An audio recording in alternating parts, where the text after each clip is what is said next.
Welcome again to the NPTEL course on storage systems. In the previous class, we were looking at some aspects relating to how to store data that survives a long period of time. We were trying to understand what the problems are, right? I mentioned that there are issues regarding to evolution of devices themselves. You have to emulate them.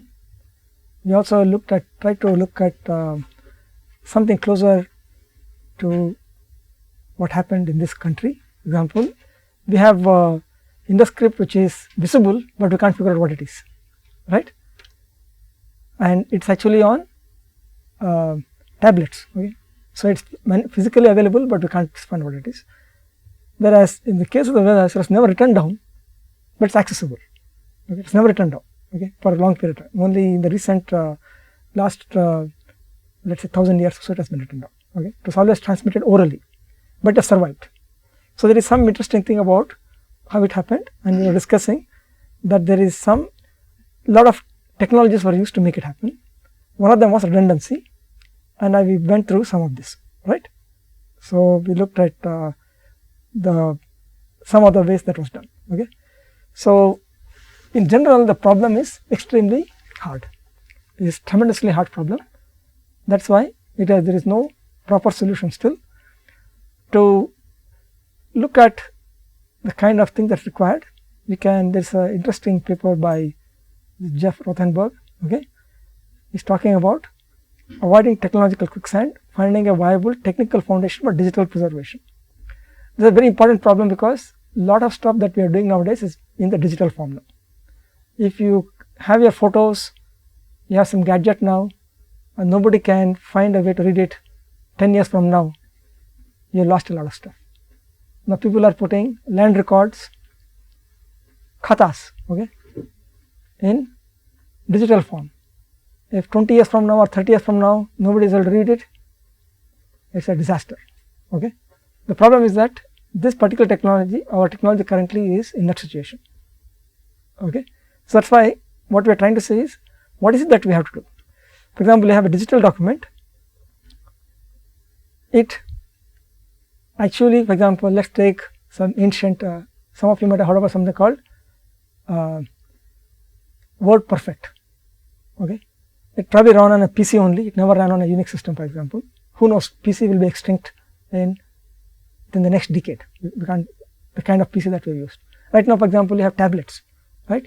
You know that right now the PC production has come down and the tablet production has gone up. Okay, it's already crossed over. There are more tablets produced than PCs. Okay, so who knows? The kind of PC that we assume may not exist. So the operating systems software may not run. It might all be Android. Who knows in the future? Okay, and the original software WordPerfect may not be available. Nobody has taken the trouble to make it accessible 100 years from now. Okay, you probably might know that some whole languages have disappeared, right? Natural languages and computer languages, all of it disappeared. Okay, so there is also some documentation that goes with it, what the data is all about, right? That it is population records or whatever it is. There is some information that's kept. Okay, and there is some labels also. For example, you can say something like it's version 1. Okay, it is encrypted. It is, let's say, there can be a lot of other interesting information about that. Okay, there's a lot of okay, and so these are all the things that go along with it. If you're talking about document, it's not a document by itself. There is a ecosystem of sorts which actually helps you to understand what the document is. So when you want to transfer it 1000 years from now, you have to carry the ecosystem with you. If you're unable to do it, then the document is basically a set of zeros and ones. Nobody knows what it is. Just like the Indus script, which is marks on the tablet. You can see it, but you can't make out anything from it. Okay, so that's the situation that we are in right now. Okay, so our basic problem was how to make the digital document survive 1000 years. We can certainly make it in the form of bits. You can transfer it. All you have to do is to, even take a CD, you tell a physicist, that guy will take the CD and look at the bits. He is able to say this is 0 and 0 1. That doesn't mean anything. Okay, you can't figure out what it is. Just like the Indus case. Okay, just like the tablets from the index value serialization. Okay. So, what actually we need is the following. Okay. This is a complicated set of things that we need to do. First, we assume that the drives and logic for media somehow is accessible. Okay. That means that what I have done is either I have a tablet which I can see, or I have a physics kind of apparatus, right, which can see the bits, zeros and ones. It can be in the region of nanometers or micrometers, it does not matter. In principle, you can construct an apparatus which can see zeros and ones. Okay. So, basically this means that I am able to either use the drives and logic for media, either that, or I am able to somehow migrate it somehow 1000 years from now. Okay. I am able to see the zeros and ones. I am at this point. I am able to see zeros and ones at this point. That does not mean anything actually. Okay. But this is the basic thing. Without this, there of course nothing can be done. But once you get zeros and ones, you need other things. Okay. Because once you have zeros and ones, then you have to supply an operating system that looks at it, okay, and says what to make of this. It may be that the zeros and ones basically something like you took a CD-ROM, it has got bits from, or a disk for example, it has got some sectors. The initial sectors will tell you what is the master boot record, partitions, all those things. Okay. That also will come as zeros and ones from the very beginning, from the beginning of the device. That only the OS etc. can understand, because that knows what it is supposed to mean, that it knows that is the master boot record, this is the partition information, all those things. Okay. That once you have the OS information, that is able to use that to basically allow you to figure out where the data actually starts from, with what block level it is. Is it at the level of let us say sector level, it is at the level of 4 kilobyte blocks, all those kind of information. In addition, nothing says that you are able to read it directly off, because it could be that it is encoded. It may be encoded for reliability, like we looked at the previous case where you wanted to preserve the Vedas and you basically encode it in some way, right. You have to basically reverse the encoding process, decode it, right, to see what it is all about, because finally you are looking for the data. Similarly, it can be compressed, you have to decompress it. It might be encrypted, you have to de-encrypt it. Okay. All the stuff also is there. Okay. Now, once you do all those things, finally you have the data. Okay. But that is not enough, because this data has to be understood by the program that makes sense of it. For example, if you take a Word document has come from many versions, right. There is a Word 6, Word I do not know whatever, 7, 8, I do not know whatever, right. Now, there is something called I think there is a version for Windows 7, I think there is some that was there for Windows XP, etc. right. And if you give the old version of the thing to the new one, that guy says I can't read it, I can't understand it, because each of the programs have returned something in that file in different ways, and it can't really, unless it is understood by the program, it can't figure out where to start the document from, what to do with the document, what to take the bits from, to figure out and how to show it to you, right.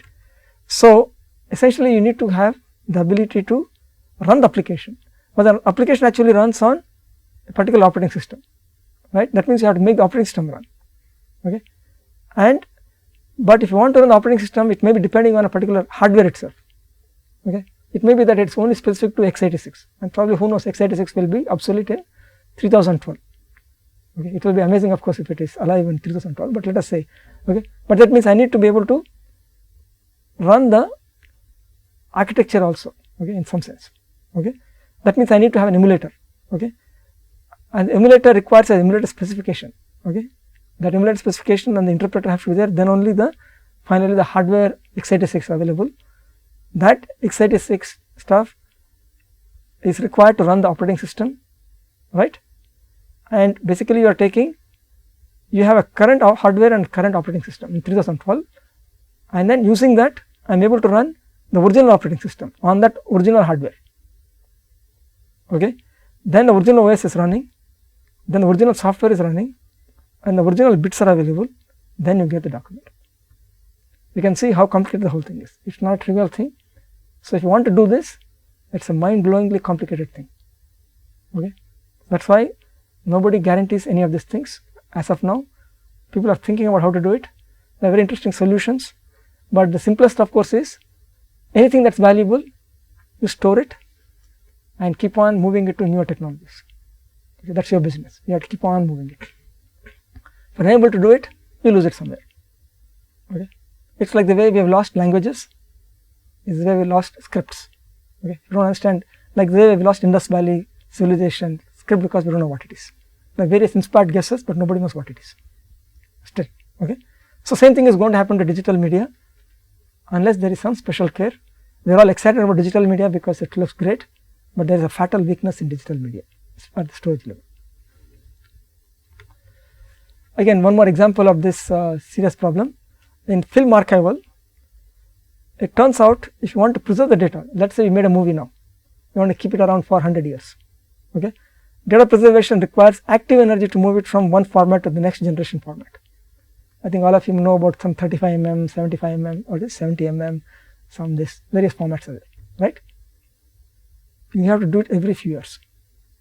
Cost is so high that many movies shot digitally stored in analog form as a fallback in case the migration is unsuccessful. Why is that migration unsuccessful? Because you have to create all this infrastructure. Even in the case of media, you have to do it. Okay, in the case of films also. Okay, if one person gets something slightly wrong, and that information is lost, okay, it may be very difficult to get it back.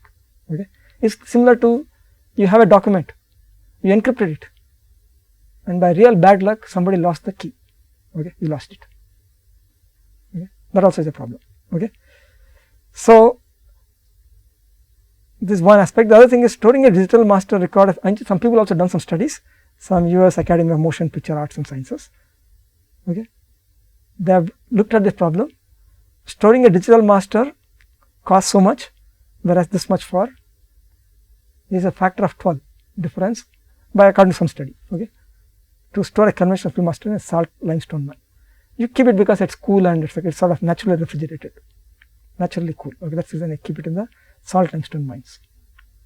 Okay, so it's a factor of 12, and they have done a serious study of all these things because you have to think about costing of the machines and etc. Okay, because finally, if you want to preserve from one format, there is some machinery, some servers are needed, etc. Okay, this is one instance of it. So, okay, let's look at some very interesting solution to this problem. Okay, this is what's called DNA storage. Okay, I mentioned that in the case of you can actually use some apparatus to check the zeros and ones. So you can always get back the zeros and ones. Okay, so some other persons have come up with the idea that why not store it in DNA itself? Okay, because DNA is what is it? It's got an alphabet of 4. It's a 4 alphabet system, right? So if DNA survive in 3012, hopefully human beings are still around. So DNA also will be the same, approximately the same. Okay. So the idea is to use some encoding, and actually some people have tried it. They have essentially they get extremely high densities, something like 2.2 petabytes per gram. Okay, even if you excess amount of about 10 times excess grams of DNA is kept, so that even if you lose one part of it, you can get some. Okay, so there are various people doing this kind of stuff, but here also you can see the fundamental problem is not solved. What is the fundamental problem? I need to capture all the associated metadata about the document that has to be carried forward. Okay, what has been eliminated here is only the hardware related things. For example, if you go for DNA storage, okay, what has been eliminated? You are able to get to this point without too much trouble. Okay, this part of it has not been handled, but this part is handled. Okay, you are able to see the bit patterns. Okay, very without too much trouble. You don't have to worry about all these things, and you don't have to do the migration. One great thing about DNA is saying DNA is DNA. Okay, you don't have to migrate it. Okay, so this part of the thing is already taken care of. So it might be a good solution for these film archival guys, possibly. Okay, but they also require programs to read their movies. I think you all know about varieties of movie formats, right? You know something about MPEG-4, there is something called MPEG-1, there is who knows what is going to happen in the future, right. Various things will be there, okay. But that problem has not been solved, because you have to store that information also in a form is accessible some 1000 years from now, okay. So, what is this DNA storage? Basically, you want to avoid hardware changes, right, and DNA does not change, therefore it is a good model. So, you can take care of the hardware problem, okay. It is very compact too, that is why you can get very high density. This is much higher than what we can do with current semiconductor devices, okay. It is really amazing, 2.2 petabytes per gram, okay. So, what this is a paper in Nature recently, just a few weeks back, towards practical high capacity low maintenance information storage and synthesized DNA, okay. So, they use ternary encoding instead of quaternary encoding, because it turns out some of these things there is a problem with the sequencing, okay. So, they use one of these alphabet characters, right, G. You know that in DNA there are 4 of them, A, T and C, right, and the G is the thing they use it as a way to break it up into smaller pieces, so that the sequencing is done okay. And they also provide some redundancy. So, they basically have 100 bases long DNA which is staggered by 25 bases, so that the consecutive fragments have a 75 base overlap. This is very similar to this model, what we looked at this one, okay, identical thing, okay, almost, except that this is in terms of bases, here they are doing it in the terms of words, okay. So, they are also basically looking at somewhere overlapping DNA fragments, so that if one DNA fragment gets into problem, there is another DNA fragment which actually overlaps with it, and you can essentially recover the information, okay. So, there are other models also. Actually, we propose this solution, insurable storage. Basically, you make digital documents as insurable property, okay. Provide economic incentive for storage service producers and consumers to jointly create a marketplace for a diversity of differentially priced services. Basically, you give it to Google or Facebook, etc. I have a document, you store it. Different people will, they have to have some methods by which they can migrate the things, and then I get a service from them. They will guarantee that my data is intact 100 years from now or whatever it is, okay. If it is a document, for example, like my land records, I will ask people, or even multiplicity of insurers, saying that just like people insure homes, right, I want to insure digital documents. I tell them, you charge me so much, I will make you please make sure that it's available 50 years from now, because it's a document about a home which I want to use it as a legal thing, okay. Okay, these things are all possible. So, probably we will see all this stuff happening in the near future, okay. So, one thing that you have to think about is that this storage looks like on the surface it looks very simple, but if you look at it, there are varieties of storage, right. Each of them has its own needs and what it tries to do, and so we quickly looked at some of these things, right. Some of them look a bit far out like DNA storage, but some of these things are going to happen, okay, already has happened. And the one thing which has not really seriously happened is attribute based storage, okay. It looks very promising, but some of it has not taken off because it is very difficult to guarantee, okay, but rest of them have been tried in some form or other, okay.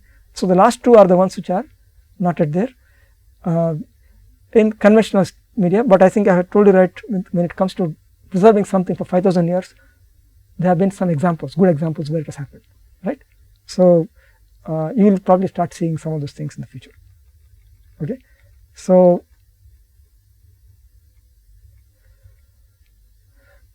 quite a few of these things are in research stage. The basic problem with all the storage is that it each requires a different combination of software and hardware, different hardware and software. We have to somehow grapple with this problem, okay.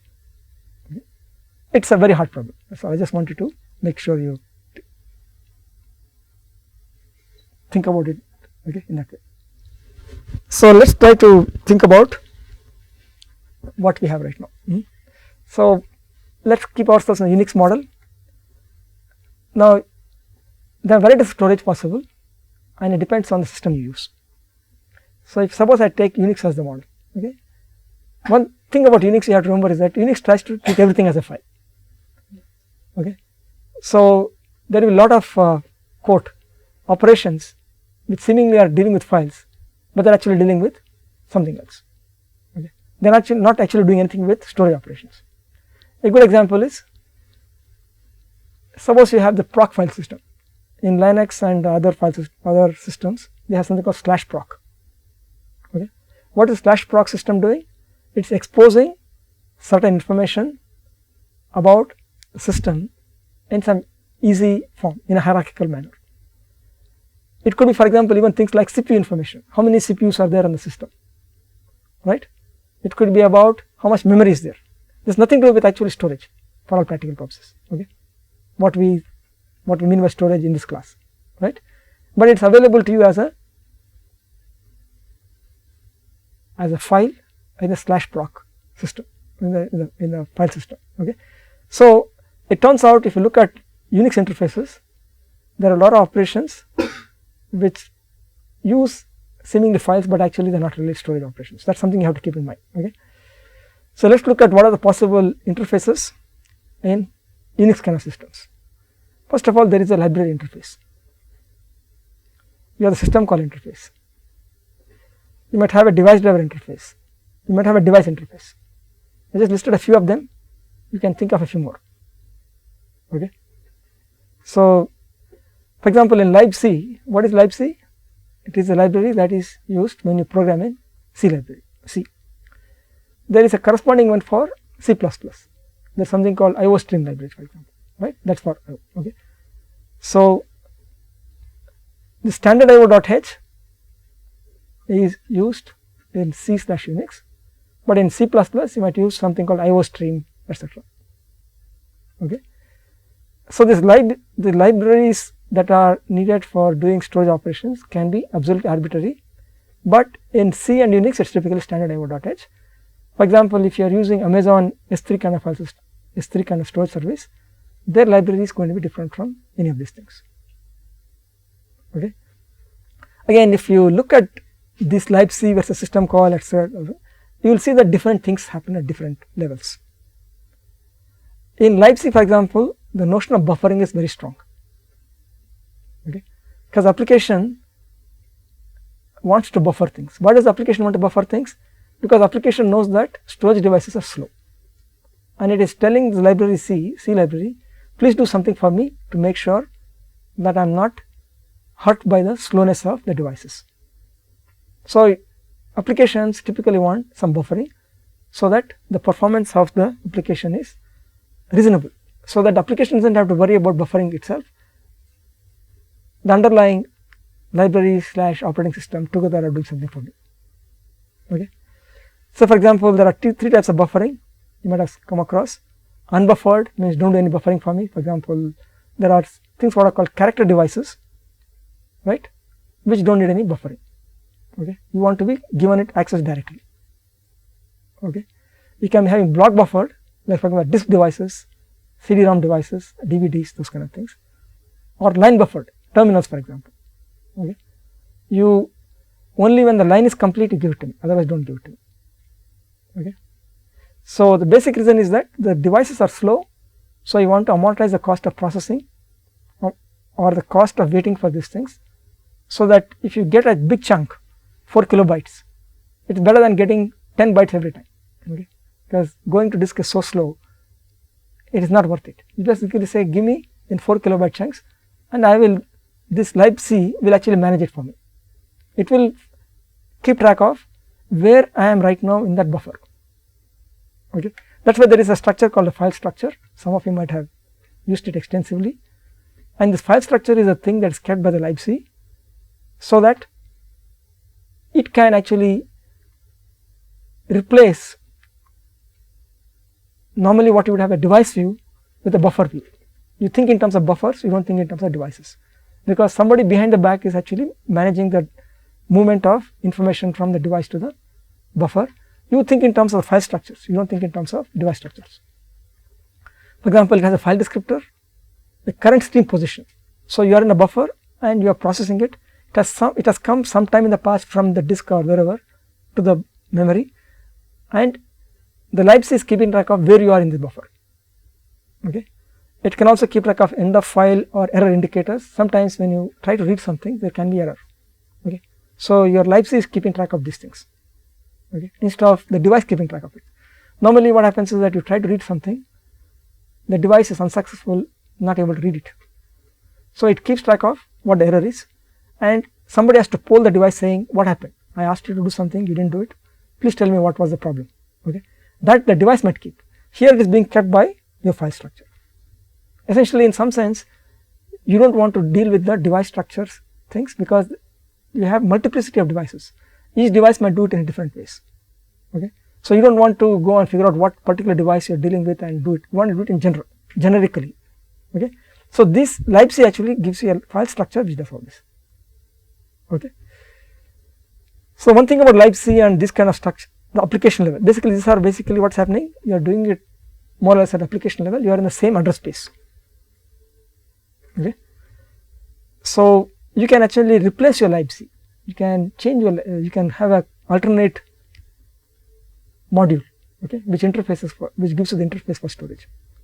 You can load a different shared object, or you can redefine some of the functions, etc. That's up to you, because it is under your control. It's under user space. It's your address space. Okay, you are welcome to do what you want to do with it. Okay, so it turns out that if you are using a user level file system, then you actually augment, instead of using the libc functionality, the standard libc functionality, you might augment it with your own functionality if it is user level file system. Okay, what I mean by what do you mean by saying user level file system? It means that you have defined your own file system, for example. Okay, it is not what is supplied by the kernel, and this often happens in parallel file systems, because parallel file systems, they find the kernel file systems are optimized for some other design point. So the parallel file systems do not find the kernel file systems very efficient in some cases. So you want to do your own, okay, but you find that the kernel file systems are good for managing the device as a whole. So you write something on top of it, and you directly use a user file system to deal with the devices, okay. So the operating system is still dealing with the devices, but you are not using a kernel file system. You are actually bypassing the kernel file systems and defining user level file system, and that is directly dealing with the devices, okay. You might still use device drivers supplied by the operating system, okay. So you are still going to device drivers. So there is some kind of a kernel facility by which you can access these devices, and the standard way again is using the file descriptors. Basically, you open the device, you open a file, you get a file descriptor. You open a device, you get a file descriptor, because that is the trick that Unix did, okay. So now we have access to the device as long as you have permissions to write to the device. Now you can manipulate the way you want, and this particular parallel file system, user level parallel file system, is going to talk to devices directly. Same thing is done by databases also. Databases might not want to be on top of a file system, so they might want to directly access the devices. Again, they will open the devices and get a file descriptor and start manipulating it directly. It might be a block device, whatever it is, but the thing is that it's up to the application now to use it. They have the permissions to use the device, they can go ahead and do it. Now that is one type of interface. You can also have what is called system level interface. Now this, there are varieties of interfaces that are available. It has been changing for some time. The most common one in Unix world is what is called POSIX. It has started with something called POSIX1, then there is some, they added something to it called POSIX-B, something added one more thing, POSIX-C. Then various other parties, IEEE and other people got together. Now there is a standard called POSIX.1 2008. Okay. So most operating systems in Unix which are commercially sold, they usually support one of these POSIXs. It could be POSIX1, POSIX1B, whatever. They may not support all the versions, but POSIX.1 2008 is the most current one. If you look at Linux, Linux is mostly there, it does not support it completely. FreeBSD also same story. All the free operating systems do not support this completely. Typically this is supported by commercial operating systems. It could be AIX, it could be Unixware, etc. Those kind of people usually they support these standards. Okay, you might call it industry standards. Here you can see in the libc case, in the standard C Unix we had a file structure that is a metadata about the data you are talking about. In the case of POSIX, usually the metadata that you keep is kept by the kernel, it's called the inode. Okay. And here typically there is a file system which is giving you this interface, and it may be loadable at runtime. The file system itself can be loaded at runtime. Okay. The only things that cannot be loaded at runtime are those that contain the root image. For example, when you are booting the system, you have to read the kernel, right? And the kernel is going to be sitting somewhere. Actually, it has to sit in a file system. If you look at Unix, for example, it's something called /boot. Okay. So it has to reside in some file system, but that cannot be loadable at runtime. It has to be part of the kernel image itself, or it has to be part of something which is there in the BIOS itself, so that it can go and it's able to interpret that particular partition as containing a root image, and therefore it can say go and read this particular root image, and using this booting process, okay, it might have multiple steps, multiple stages, it can bring that whole thing. But the thing is that now the BIOS should have the capability of locating on the disk, for example, which partition has the current booting operating system. Corresponding to that, it has to be able to locate the image that will be used as the kernel, right? So it has to have some ability, primitive ability, to be able to locate these things. Then it was going to read that, and then read it from that, you might call it the file system, that basic file system, the /boot file system in the case of Linux, and able to do that multi-stage booting process by which the kernel finally gets into memory, and then finally it starts. Okay. So typically many file systems can be loadable at runtime, but the ones which contain memory you have to be handled separately, specially you have to handle it. Okay. So this is one type of interface. There is another type of interface at the device driver level. We will come to that later. Basically, this also is typically loadable at runtime. This is very specific to operating systems. People have tried what is called uniform device drivers, okay, extensible device drivers, basically which operates across operating systems, but that has not been very successful. But there are some solutions in this area also. We will look at this sometime later. There are also interfaces available at the device level. For example, your device could be a SATA device or a SCSI device. If it is a SCSI device, it might speak what is called a SCSI protocol. Okay, that's an interface there. Now, if you look at all these things, you will see there are many interfaces, and every time you come up with some new models, then this may have to be changed. For example, I might have new models for security or for attribute based storage, right? I might have some models for performance also, right? For example, I might be able to say in some of those, let's say in the future, who knows, there might be an interface which says, please give me this piece of data, but if you are taking more than X amount of seconds, don't bother, I am not interested. And that is the way it is done in the case of locking, for example, right?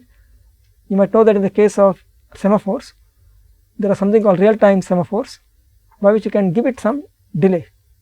You can tell the operating system, I need a lock or a semaphore, but I have real-time deadlines. If you are not able to do it, then I am not interested. Okay, something equivalent, right? So there could be probably sometime in the future there could be such interfaces. Okay. Same thing about encryption. You might imagine that there are solutions which say that this is a file, it's encrypted, please decrypt it with this key and give it back. Okay, that could be one interface. Usually that's not done, okay, because they use a slightly different model. Even if you use encryption, what really happens is you have some administrative procedure by which that particular file system is available in unencrypted form. Okay, let me explain further. Okay, now you can encrypt at the file level, you can encrypt at the directory level, or you can encrypt at the file system level. There are multiple possibilities. Okay, now if you are looking at the support of an encrypted system at the file system level, typically what they do is they give you at the file system level. Okay. Now, in file systems, you have the notion of mounting. What is mounting? As we have discussed in the previously, mounting is a way in which there is some tree of information, okay, which is grafted onto /root or some file system that is already existing, that is already visible, okay, that is already visible to the program. Okay. You are basically taking some tree which could be there on a CD-ROM, it could be there on a USB stick, whatever, right. There is a file system structure on it that you want to graft onto the main file system hierarchy that is already available to you, right. Now, what you can do is at the time this mounting is going on, you can demand that you decrypt it, or you uncompress it, or you install some specific thing by which there is now some kernel related module which will intercept any access of an encrypted file or a compressed file. It is you normally access it as you as normal, okay, you just do it as what you normally do, right. But now because of this mounting operation, it has added some additional module, okay, typical in the kernel, so that now anytime you access the normal way, because this mounting operation has said that this particular thing has been this encrypted thing or whatever, right, I have added already the module, it will intercept every single call of yours, every single access of yours, and it will interpose itself and then it will do the decryption on the fly for you or decompress it on the fly for you. So, that is the reason why even if you have encryption and compression, you do not find that these things are actually changing. It is not as if you are going to say read a file, you will say read this file and say this encrypted, please decrypt this key. I do not give you the argument that way. You are doing it at the file system level, at the mount time you actually make all this magic happen, so that it is you do not have to say it. So, that means that your application will work independently whether it is compressed or decompressed, whether it is encrypted or not, okay, as long as this file system management operation of mounting has been done properly. Okay. The other reasons, other things also you can do, there are what are called, you might have different models of security. These are some traditional models. For example, you have something called mandatory access control, or what is called discretionary access control. What is the standard one? What we have is what is called discretionary access control. What does that mean? It means that if you give me some piece of information, you have given it, so it is mine now. I can give it to anybody.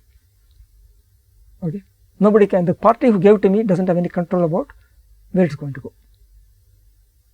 Okay, whereas in mandatory access control, even if somebody gives it to me, okay, the party who gave to me still controls whether I can give to somebody.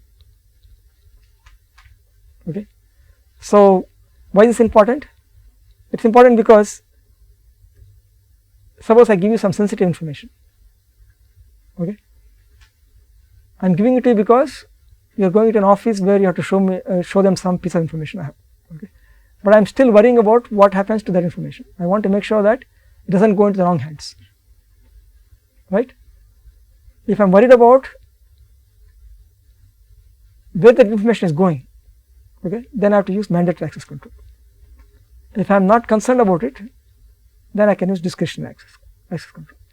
So, typically this is because these models are also appropriate for file systems because they deal with information. So, you might have discretionary access control models or mandatory access control models. Okay. So, these have to be enforced by the file system, or might be, who knows, it might be depending on at which level you are working in, all these guys might have to be worried about. That means that when you do a read of a file, you have to figure out what is its, whether it is allowed for me to give it to somebody else. Okay. So, the question for us is, where is this information? Is it something you give it as a part of the arguments or is it that you have some information that is available at the file level, but it's not given when I'm doing read and write. So normally the way you do it is by, there are some special interfaces typically called IOCTL interfaces, IO control, or FCN or file control, FCNTL. Okay, there are some interfaces available specially by which you can tell the operating system or the file system that this guy, I want it to be tagged with a particular level, or who can see it, etc. Okay, there is some, I'm going to provide some information so that this mandatory access control models can be implemented. Okay, so normally the usual thing is you don't modify these things, just like I mentioned about if you have encryption and compression, you do it at mount time, right?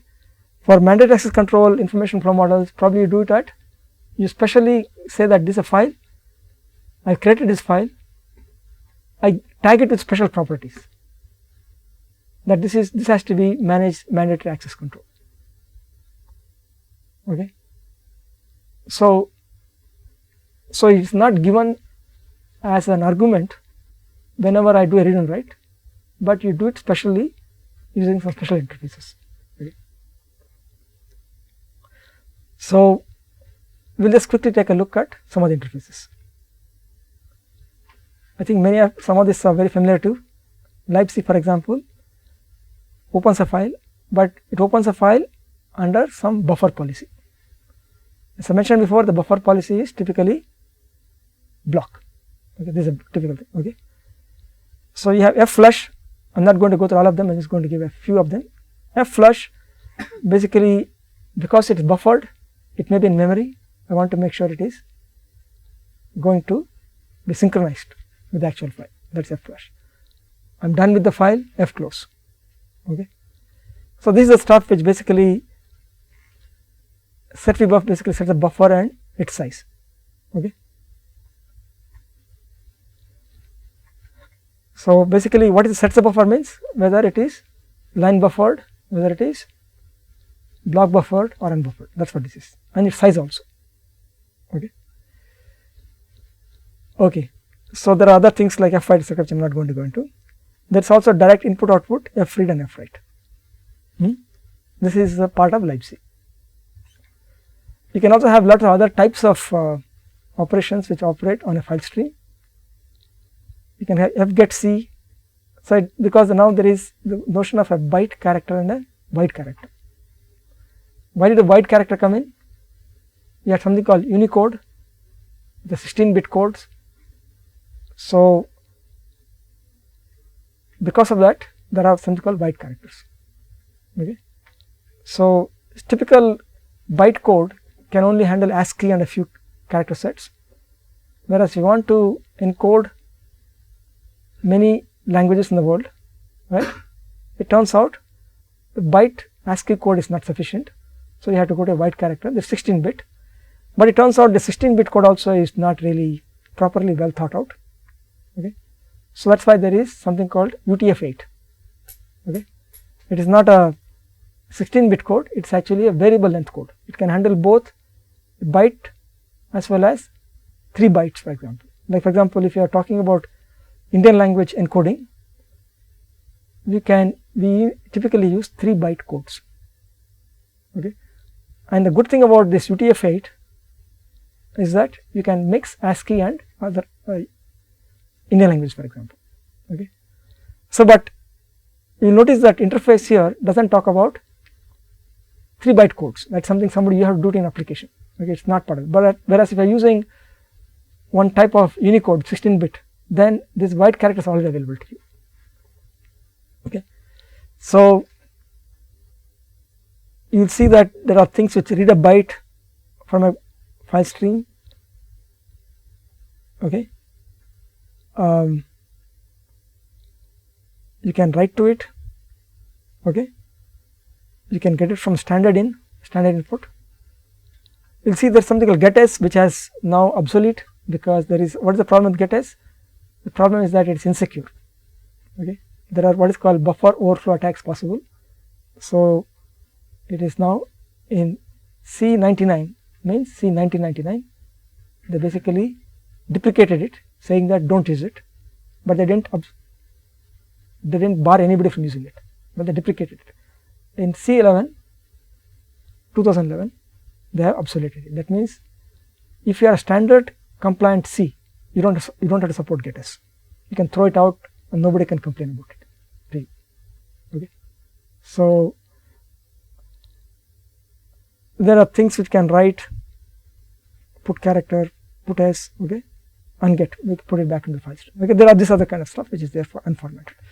You can also have formatted. I'm not going to go too much into it. Okay. So basically you can do it from standard in, file stream, or you can have a string buffer. Okay, you can do it a string buffer. Okay. So you can also have with variable argument list. Okay, you can print it also to a, you can also print variable argument.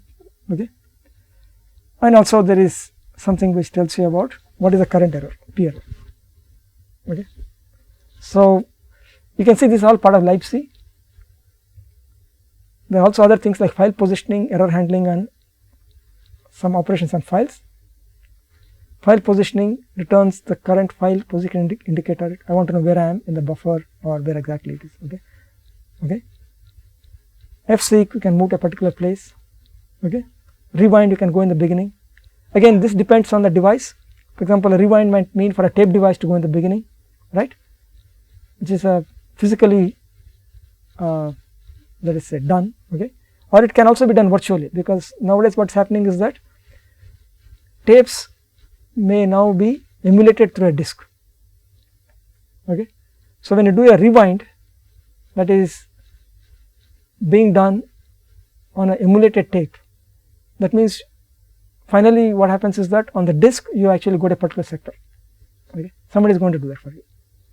Okay, all these things are basically multiple layers of emulation could be going on here. Okay, error handling, clear error, clears errors. Why do you need it?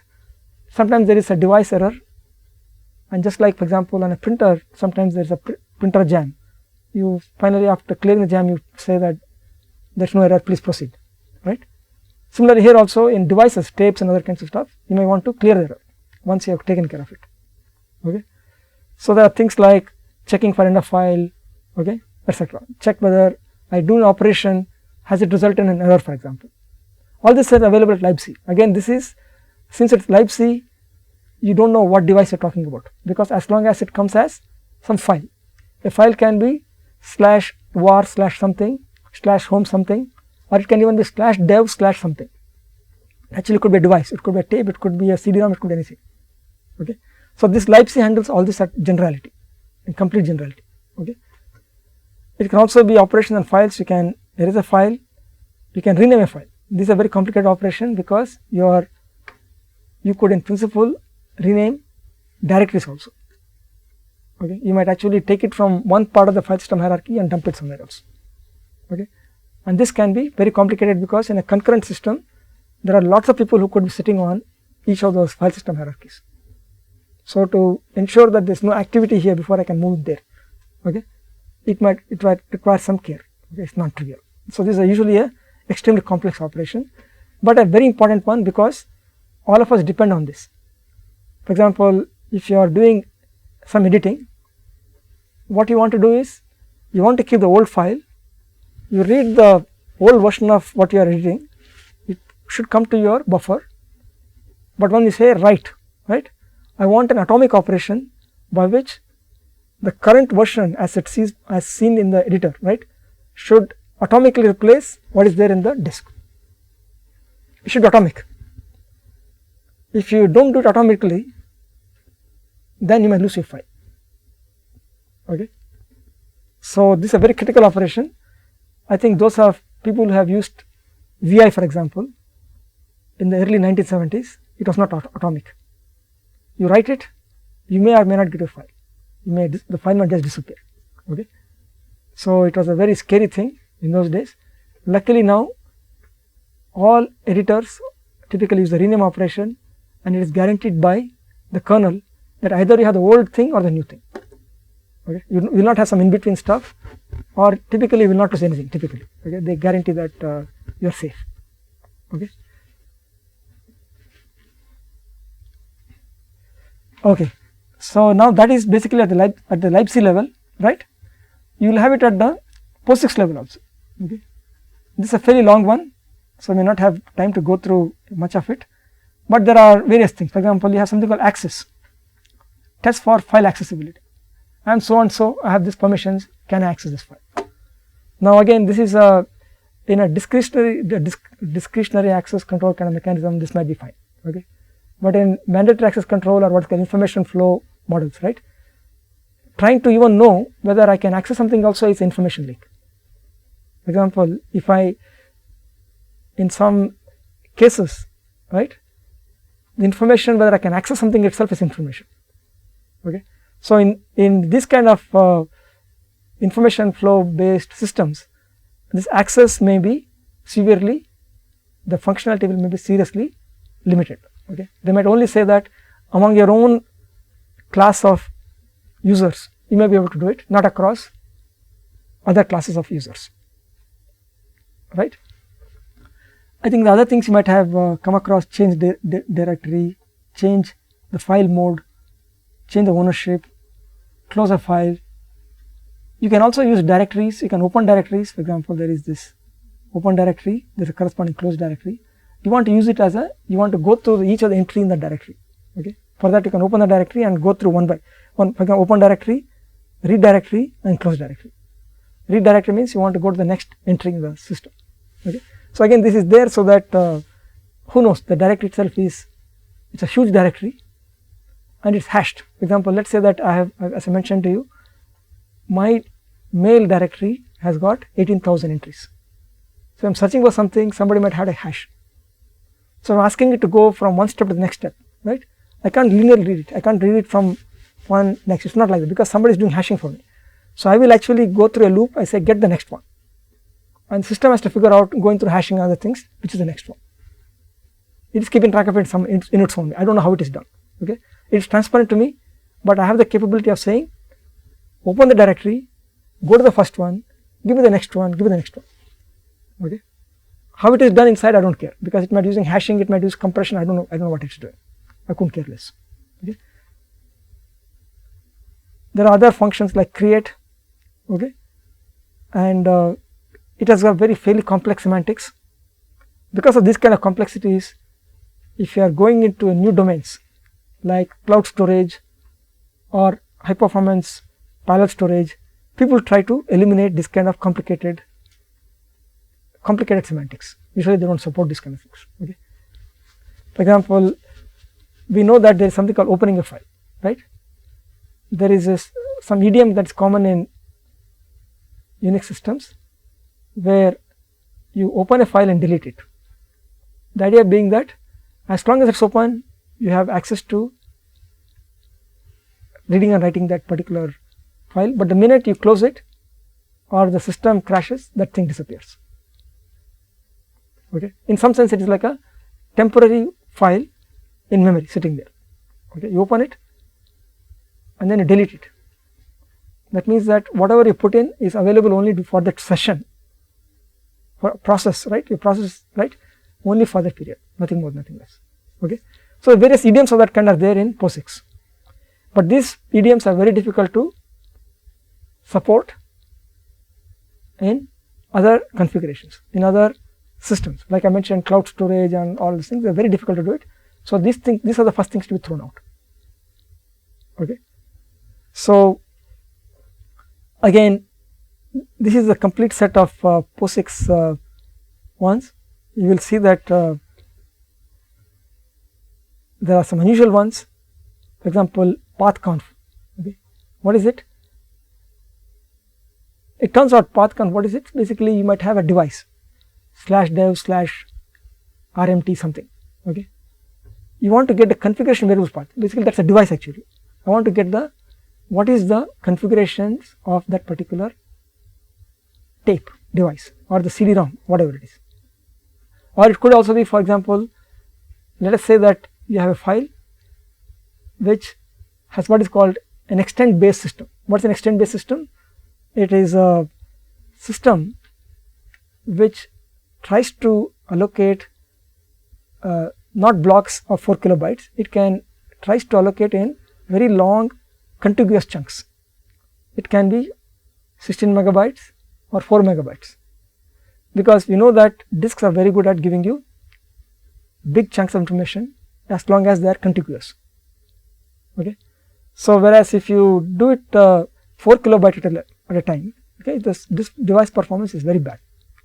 So, you want to be able to say this particular file is stored as an extent, means a contiguous set of 4 megabyte set of blocks, and it is a parameter of the file. So, I want to be able to say what is that variable for that, because I have a file /a/b/c, I want to get extent information. So that when I write my application, I know that configuration of this, saying it is a 16 megabyte extent, I can use it to optimize the way I want to do it. I know the fact that 16 megabyte chunk is there. Okay. So, you will see that there are a lot of other operations which work on a file. For example, exec actually uses file quite a bit, because it uses something called memory map. Okay. So, when you say execute a file, actually it turns out to be using the file system primitives for mapping. What is happening when you do an exec? There is a code that is there, right? And what you are doing is you are mapping the code segment at a particular location memory, and you are also taking care of the stack, the data section, etc., and mapping it, right? So, all these things actually go through the file system. Okay. So, that is the reason why all these things are included. I am listing only the file system operations. Okay. So, you also have functions like get file status. For example, you may want to know whether that file is locked or not, okay, or it is being currently, let us say, is it being appended right now. Okay. So, there is some types of information that you can get about the file, and that is often used as a way to, in case some heavy operation is going on, you may not want to wait for it. Okay. You get the status and then decide what to do with it. Okay. So, I will again continue from here next time, and then we will look at other interfaces in the system. Okay.